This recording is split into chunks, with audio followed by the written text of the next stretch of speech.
Okay, so today we're going a deep dive into how the Philippine judiciary is tackling this huge problem of inefficiency in the courts. Yeah, it's a big one. We've got this, they have this strategic plan for judicial innovations, the SPJI for 2022 to 2027. Right.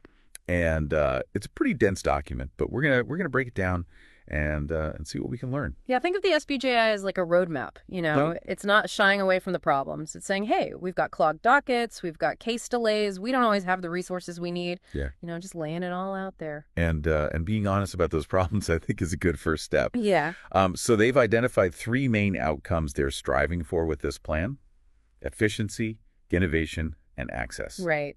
And today we're gonna really zero in on that first one, efficiency, because it's really the foundation for the other two. It is. It's kind of like, if you're building a house, you need that solid foundation before you can start, putting up the walls and the roof. Exactly. So let's unpack how the SPJI is aiming to boost efficiency in the Philippine judiciary. How are they actually going to do this? Well, they're proposing this, like, comprehensive overhaul.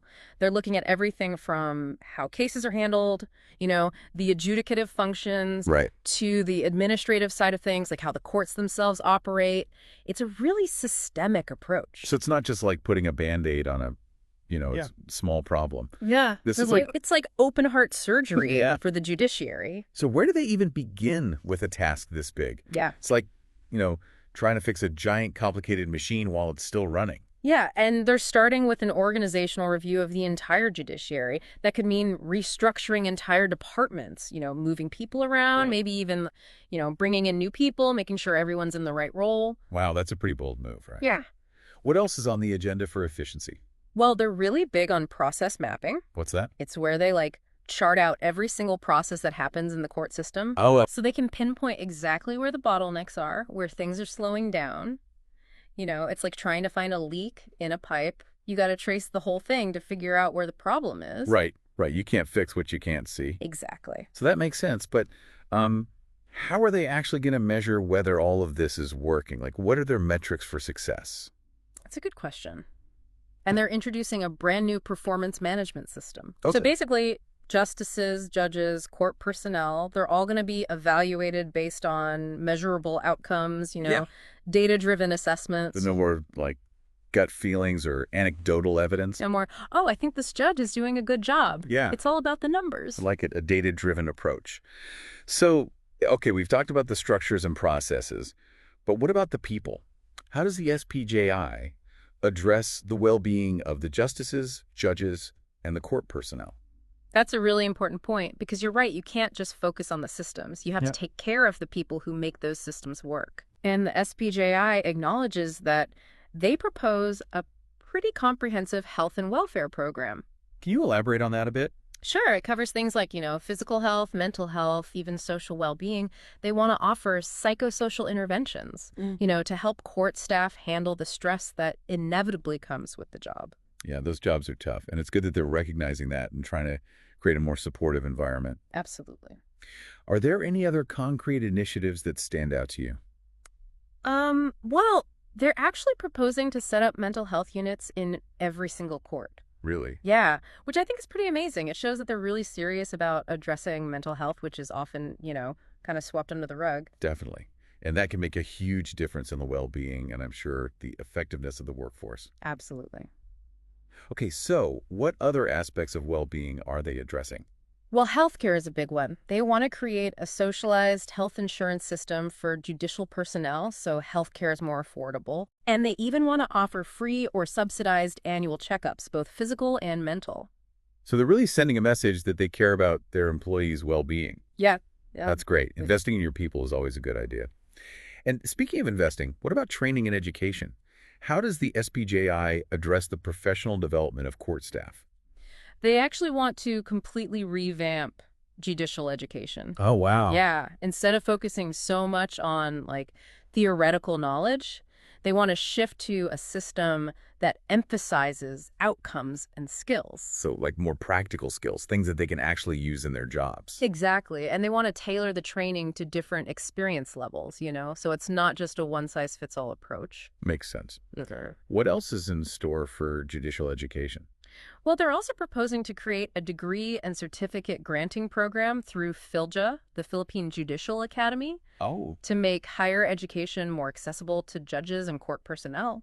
So it's like creating opportunities for professional growth within the judiciary. Ex- And it sounds like they're also thinking about like the long-term, the pipeline of future legal professionals. Yeah, they are. They're actually suggesting changes to the bar exams and even to law school curriculum. Wow. Yeah, they want to move away from just, rote memorization Right. and focus more on practical skills and ethical responsibility. It's like they're trying to reshape legal education from the ground up. They are. Are there any specific elements of ethical responsibility that they're planning to address? Yeah, they're proposing a national campaign to promote ethical conduct. Okay. And that would involve, judicial officers, court personnel, even the bar. Wow, so like a really broad approach. Yeah, I mean, ethical conduct is so crucial for public trust in the system, right? absolutely. So what's their strategy for this campaign? Well, they want to revise the Code of Professional Responsibility, Oh, that outlines the ethical standards for legal professionals. And then they're going to embark on this nationwide information campaign, to make sure everyone understands the updated code. They even want to hold a national summit on ethical responsibility. wow, so they're really going all out. Yeah. Are there any other institutional changes planned to support this focus on ethical conduct? Yeah, they want to strengthen the Judicial Integrity Board, the JIB, which handles complaints against judicial officers. Right. And they also want to bolster the Judiciary Marshal's office, which is responsible for safety and security in the courts. So they're reinforcing the very pillars of the justice system, integrity and security. So it's clear that efficiency goes way beyond just streamlining processes.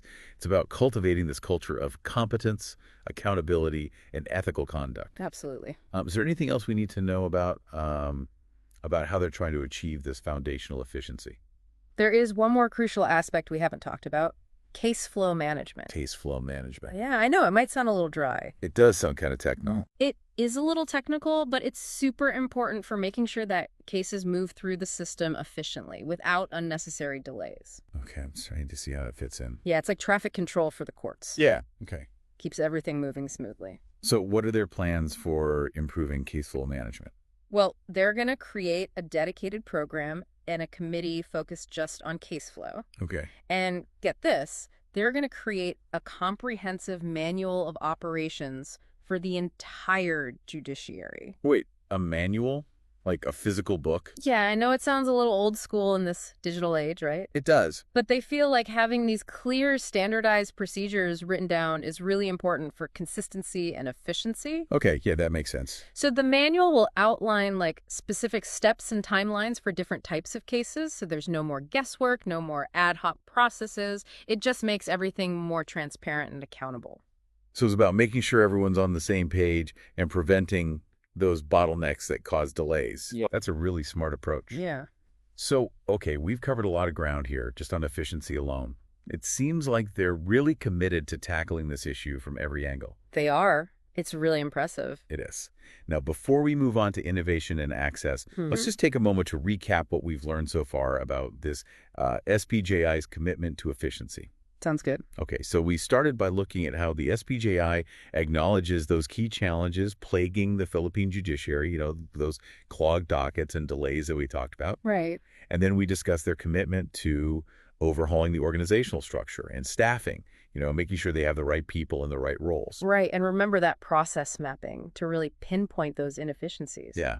And that new data-driven performance management system. That is king. Exactly. Mm-hmm. And then we talked about their focus on the well-being of judicial personnel, that revamped health and welfare program, the mental health support, the affordable health care. That was all really impressive to me. It's great to see that they're taking those things seriously. Definitely. Then we moved on to their plans to modernize judicial education. Shifting away from that rote learning and focusing on practical skills and ethical conduct. Yeah, and remember, they even suggested revising the bar exams and the law school curriculum. Oh yeah, it's pretty ambitious. It is. And finally, we talked about their plans for improving case flow management, making sure that cases move through the system smoothly and efficiently. Traffic control for the courts. Yeah, exactly. So it's clear they're not just looking for quick fixes. They're aiming for systemic change. Yeah, long-term solutions. And that's what's really exciting about all of this. It is. Now, with this solid foundation of efficiency in mind, I think we're ready to move on to the next stage of our deep dive, innovation. Let's get innovative. So, we've seen how the Philippine judiciary really wants to make things work better internally, right? But now it's time to look outward. Yeah. See how they're embracing these new ideas and technologies to kind of like catapult the courts into the future. Okay, so let's talk innovation. This is where we see if they're actually walking the walk, not just talking the talk. And from what I see in this SPJI, it looks like they're ready to not just walk, but maybe even sprint towards a more tech-savvy justice system. Okay. And it's not just about, getting the latest gadgets. It's about using technology in a way that really makes a difference, like improving how legal research is done or how the public gets information. So it's about working smarter, not just harder. Exactly. I like that. So what are some of the ways they're planning to bring in these innovations? One that really stood out to me was their interest in artificial intelligence, AI. AI in the courts. That sounds pretty futuristic. It does, right. But they're exploring how AI could totally revolutionize legal research, maybe even automate some court processes. Wow, that's pretty amazing. Is that really possible right now? The SPJI does say that, AI has a lot of potential, but it also has risks. So they're being cautious, doing their research, but they're definitely excited about the possibilities. So they're not just jumping on the AI bandwagon without thinking it through. No, they're being very careful. What kind of specific applications are they looking at? Well, one practical use is for voice-to-text transcription. Oh. So imagine AI helping court stenographers create transcripts way faster and more accurately. That would be huge, especially with the number of cases most courts have to deal with. Yeah, it would speed things up so much. What about legal research? How could AI help with that? Think of it like this. You have this AI-powered tool that can go through tons of legal documents, cases, laws, everything, super fast, way faster than a human.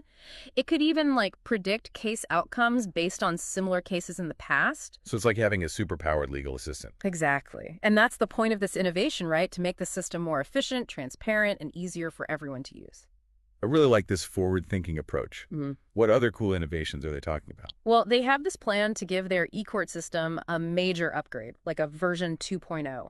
And this new system would have all these digital services, online filing, e-payments, digital signatures, even automatic case tracking. That's amazing. No more mountains of paperwork. Exactly. No more waiting in line for hours. What a relief. They're also planning a judiciary e-library that anyone can access online. Okay. And it'll have these AI-powered search functions to make finding information super easy. So it's like putting a giant law library in everyone's pocket. Yeah.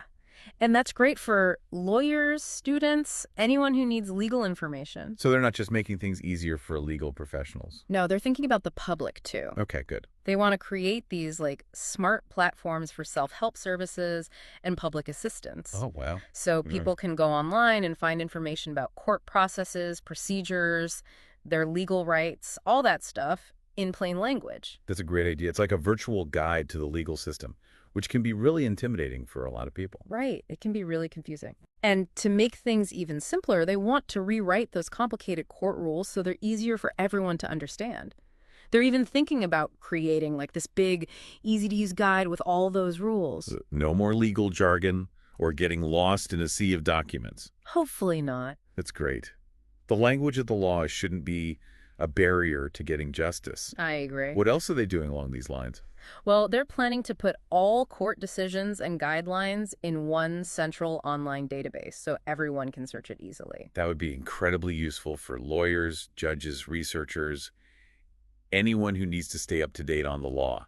Exactly. It's like a treasure trove of information. Of course, to make sure all these digital platforms work well and are secure, they're also focusing on strengthening their IT infrastructure and cybersecurity. Right. That makes sense. Yeah. You can't have a digital future if your technology is outdated or your security is weak. Exactly. So they're putting those safeguards in place. Yeah, they are. And they're also going to train court staff on how to manage data, analyze it, and keep things secure so everyone's ready for this big digital shift. It's like they're building this whole ecosystem of innovation, from the technology itself to the people who use it. They've really thought this through. They have. And they're not keeping innovation just within the courts. They want to improve information sharing across the whole justice system. Okay, so breaking down those silos and getting different agencies to work together, Exactly. how are they planning to do that? They want to revamp the National Justice Information System, the NJIS, Okay. and this would create a secure platform for everyone to share information in real time.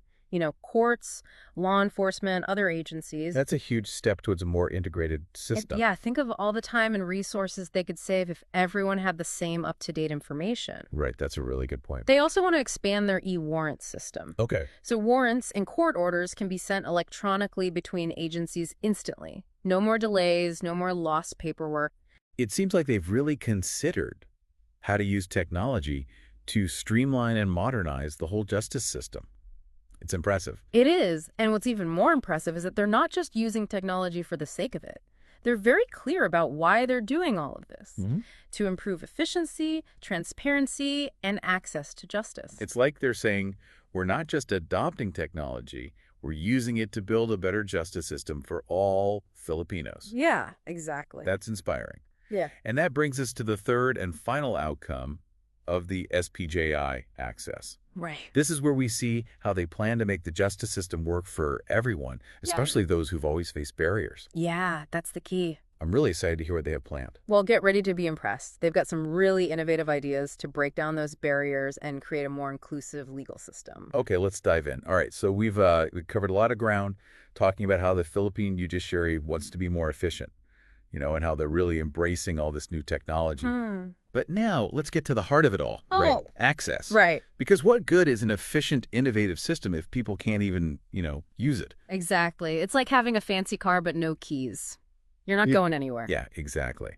So how does this SPJI, how does it actually address this idea of making the justice system accessible to everybody? Well, they recognize that access has been, a big problem in the Philippines, and they're coming at it from a few different angles, like focusing on information, legal aid, and then also thinking about the specific needs of certain groups who might, have a harder time accessing justice. Okay, so it's like a multi-pronged approach. Exactly. So let's start with information. Yeah. What are they doing to make sure people actually know how to navigate the legal system, understand their rights, all that stuff? Well, one big thing is creating these user-friendly online platforms where people can go to get clear and simple information about court services, legal procedures, even FAQs about common legal problems. So it's like a virtual one-stop shop for legal info. Exactly. That would be super helpful, especially if you don't know where to start or can't afford a lawyer. Yeah. And they're even looking into AI-powered chatbots, to answer basic legal questions. Oh, wow. Like